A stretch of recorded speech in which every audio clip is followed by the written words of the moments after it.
waa xaafadda ugu quruxda badan Sweden. xilliga roobabka waa u jeedaan hawada sida tahay, geedaha xilligay soo baxayna la gaaray. waa ka meeshii lagu cararay waaye xilligan oo kale. qofkii garanaya xaafadda micnaheeda waxaa degan Dr. Bati. maanta Dr. Bati xaafaddiisaan la barayaa barasho wanaagsan. ilaa garoonkiisaan la geenaya ilaa barkinkiisa. guryo qurux badan baa ku yaal xaafaddan. ujeedaan waa xilliga kaliya lagu nasto xaafaddan. xaafadaha kale laguma nasto Soomaalida.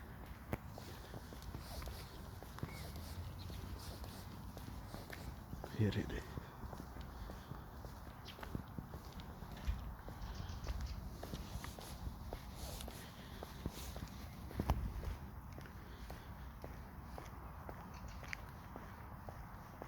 maasha allah, ana ahaan xaafadda ugu jeclaa xaafadda Sweden. garoonka Dictorkana waa ka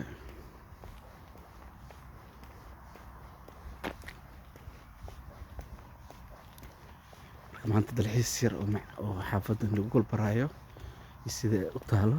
guryahana ku yaalo wada jeedaan. waa villooyin xaafadda dhan aad u wada degan.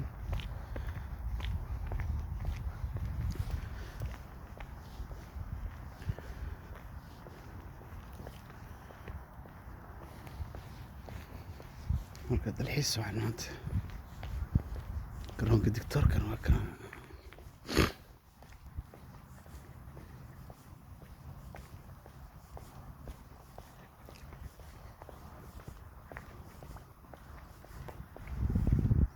ujeeda wada doog waa.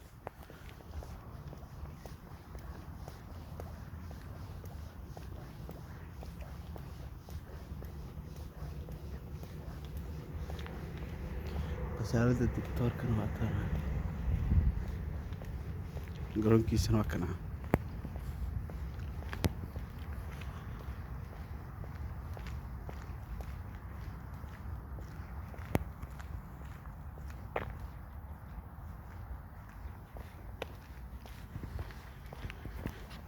baarkiga Dictorkana waa kana. waa ka baarkinkiisana meeshuu ciyaal ku ciyaarsiiyo aniga baraya. garoonka sida ugu yahay fiiri.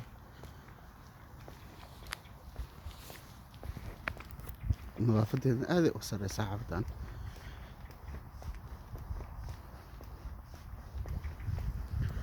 garoonka Dictorka marka intaa laga galaa barasho wanaagsan. marka xaafaddan waa lagu soo dhaweynayaa isla marka xitaa qofkii rabo soo diyaar garoobo. laakiin foodada leh laga dhaafo xaafadda meeshuu ciyaal ku ciyaarsiiso Dictorkana waa kana.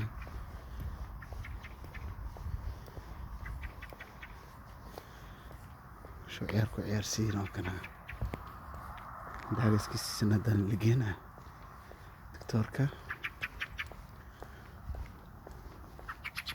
daagaskiisana waa kana Dictorka oo ciyaal ku ciyaarsiiyo.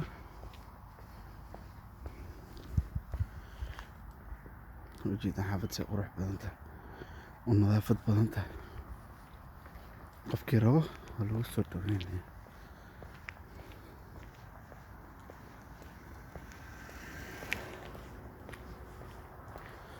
maasha allah, ana xaafadda ugu jeclaa waa xaafadda. maskaxda markaa rabo inaad dejiyo halkaana imaado kursigaas aniga Dictorka meeshaas baa ku wada qaxweynaa.